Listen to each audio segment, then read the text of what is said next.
Hi folks, welcome to the Prepared Homestead. This is Travis. Thank you all for stopping by to watch. Man, Thanksgiving's in a couple of days. It kind of hit me this morning, mostly that the month is almost gone, which means the year is almost gone. Just seems like things are moving so fast. And I don't know if that's good or not. Maybe it's the old age creeping in. Who knows?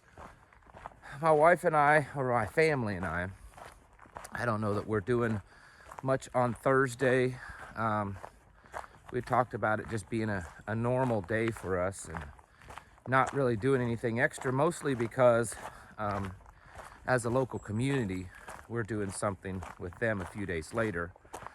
And instead of our normal monthly thing, we're doing that and having a big kind of festival, Thanksgiving, family kind of dinner thing. So I think that's kind of the direction that we're going to go. But it's, there's just a lot going on this week with people. Some people really get into the seasons and the changes and the holidays and stuff, and others not so much, and there's nothing wrong with that.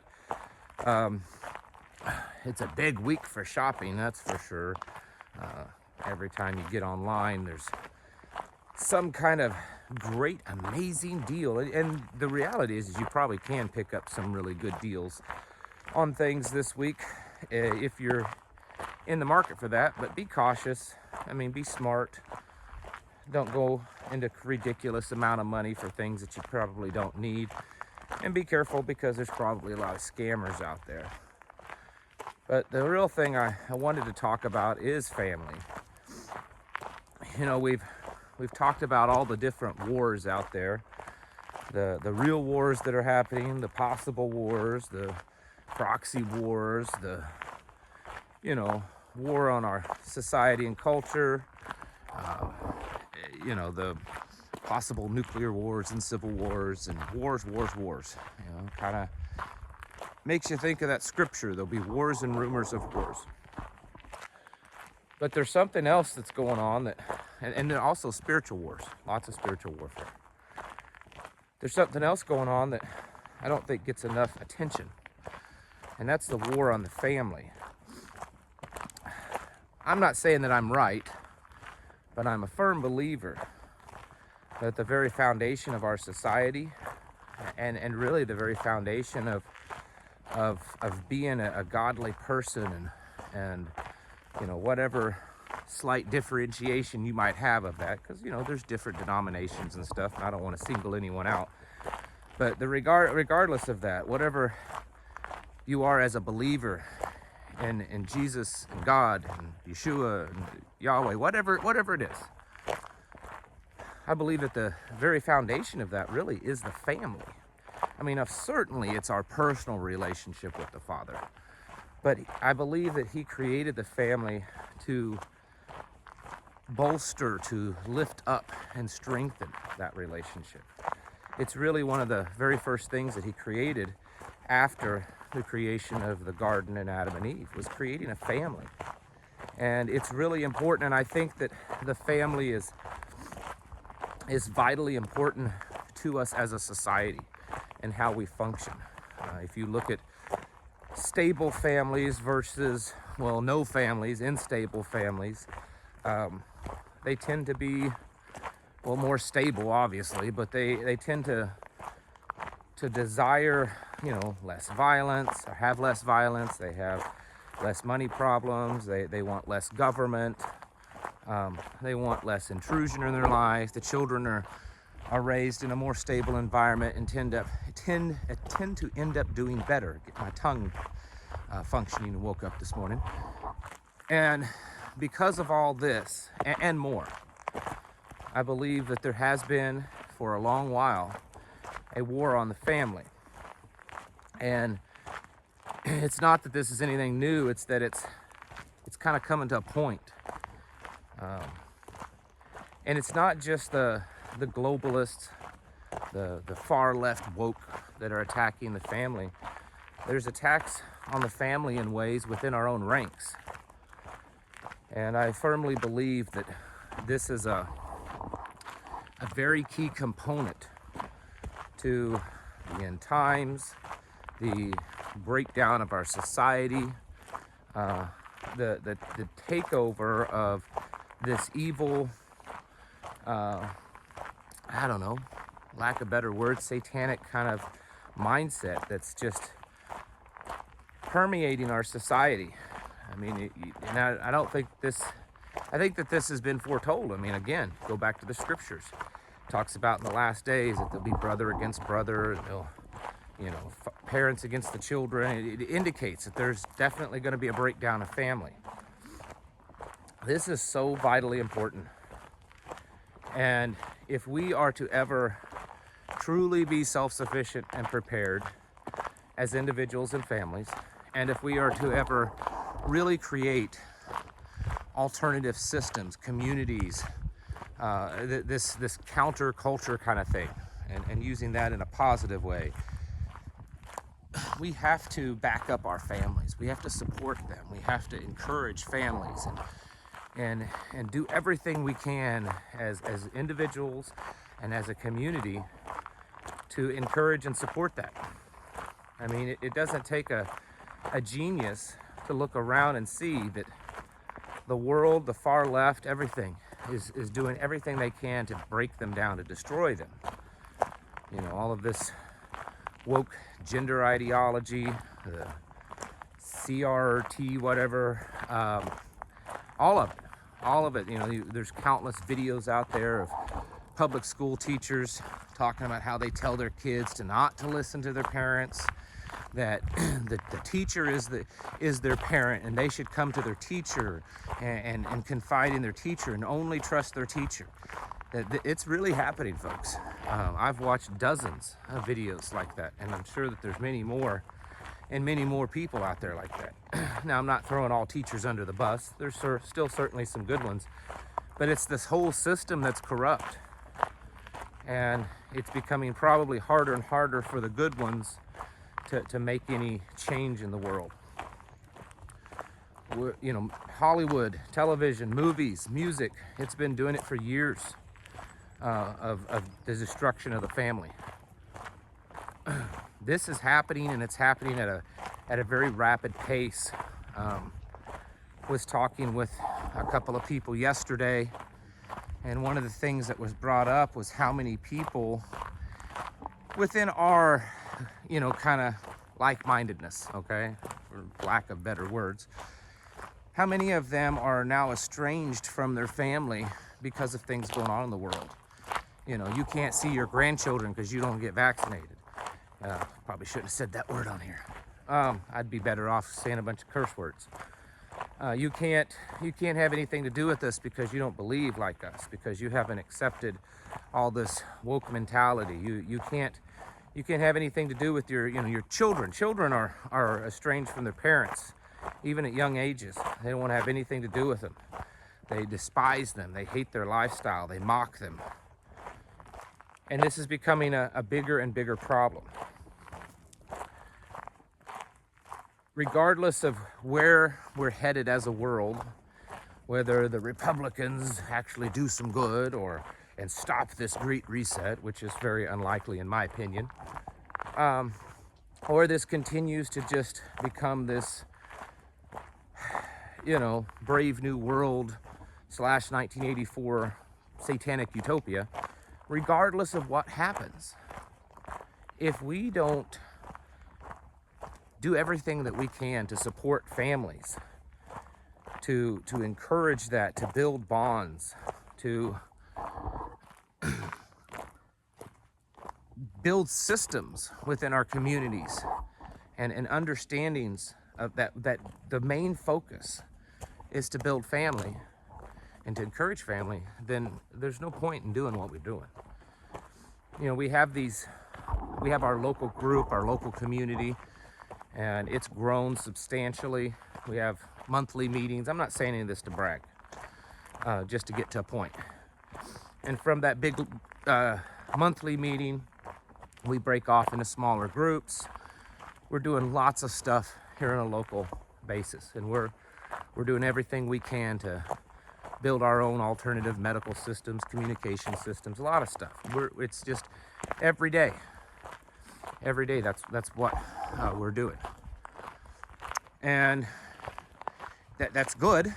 And I've had people ask, how do you make it work? How does it happen? Well, part of it is it just kind of spontaneously erupted. We started off with pretty much nothing, no one coming to meetings, and then all of a sudden it was like one meeting, we had 200 people show up. And we were very overwhelmed. And we're starting to figure it out now. The point that I'm getting to is, when people ask, and I do get this question because other people want to replicate it where they live. They ask, what do you do different? Like, how do you make this work? How do you get people every month consistently showing up and throughout the month helping each other and doing things together? How do you make it work? And the only answer I can really come up with is that we put the family first. Our meetings are very family-centric, very family-centric. I've been to other similar type meetings over the years, and I've even been to some that they tell you to leave your kids at home. They're gonna be discussing adult matters and serious things, and it's not a place for kids. Well, if it's not a place for kids, then it's probably not a place I need to be. How are you gonna build a community of homesteading, preppers, whatever, and leave out the children? That's our most valuable asset. That's what we need to put so much work in. What we're doing is to give them some kind of a future. I mean, in the end, that's the real purpose of all this. We have to focus on our families and the families around us, and do what we can as a community to support that. Because that's about the only thing in the physical world, I'm not talking about the spiritual, in the physical world, that we can hold on to that will really, really make a change. They know that. I believe that that's really our weapon. That's really our stronghold, physically, not spiritually. Obviously, there's a different stronghold spiritually. But this is so vital, and I'm afraid that so many people miss it. Now, I know that some of you are going to get on here and say, I don't have a family. I'm single. You know, I'm widowed. Mine have all grown up. I'm in a situation that you've mentioned. You know, my kids don't want to be around me. I get it. But that's why we're doing what we're doing, to try to fix that situation. And until it's fixed, those of you that find yourself without family need to be doing everything that you can to help support others that do have it. When you come to our meetings, and sometimes it gets a little much and we try to control it, but it's nothing for the 200 to 250 people that show up, that, you know, 10 to 20% of that is children. And it can get a little noisy sometimes. We have a little children's corner where they can play and do crafts and stuff, and we try to keep the noise level down so it doesn't disturb the rest. But the point is that we have them. And it is a beautiful sound to see and hear the children and see entire families come and interact, because that's so vital to what's going on. If you have an entire family that's working together to fight what's going on, fight it physically, fight it mentally, fight it spiritually, there's not much of a greater force out there than a family. Why do you think back in the old days, you know, our grandparents and great-grandparents and beyond that time, people had big families? Yeah, well, a part of it was because they had free labor. Not free, but, you know, they had cheap labor. But the other part is that it made them very strong, okay? And they knew that there was strength in the family. They knew that they could do so much more as a family. And so there was a very big focus in our society on having big families. And it's crazy because nowadays we say, oh, we can't afford a family, even though we have vastly more income, much more money, wealth than the average family did, 100, 150 years ago, where people were barely getting by. They could barely go and buy, a pound of flour, and they would save their pennies just so that they could make the payment on the farm to the bank. And yet they had 10, 12 kids. And nowadays we're driving around in brand new cars and paying $1,500, $2,000 a month house payment, rent payment, walking around with $1,000 plus cell phones, all this kind of stuff. Oh, yeah, we can't afford it. You know why? It's not that you can't afford it. It's that you'd have to give up stuff for yourself. You see, the real evil, in my opinion, in this world is self. In fact, in my opinion, and I'm no theologian, so there'll probably be people on here that'll argue with me, and that's okay. I believe in free speech. I believe the true evil is not Satan per se. It's what he encourages you to do. He doesn't encourage you to necessarily worship him. He doesn't, encourage you to think of him as God. He wants us to think of ourselves as God. Think of ourselves and be focused on our needs and no one else's. And unfortunately, there's a lot of people today that are so self-centered that they don't have the time or anything to give up to have a family. It's all about themselves and what pleases themselves, how they can lift themselves up. I believe that's the real evil. When you look at all the sins out there, ones that are listed in the Bible, the things that are bad, they pretty much all boil down to self. And it's this battle between, it's not really a battle between Satan and God, or us and Satan and us and God. It's not really that. It's a battle between ourselves and God. And the family is what plays into that. It's hard to be a really selfish person if you live in a prosperous, successful, well-balanced family, because you can't really be selfish in a well-balanced family. I mean, there are certainly people that are selfish in families and it's all about them, but in a well-balanced one, it's kind of difficult to be selfish. And it also is a great portrayal of our relationship with the Father. So, without going too much further and getting too much longer-winded, I'll get off my soapbox and tell you that as preppers, as homesteaders, as homeschoolers, as self-sufficient people, as whatever it is you want to call yourself, because I don't even know. I have no idea.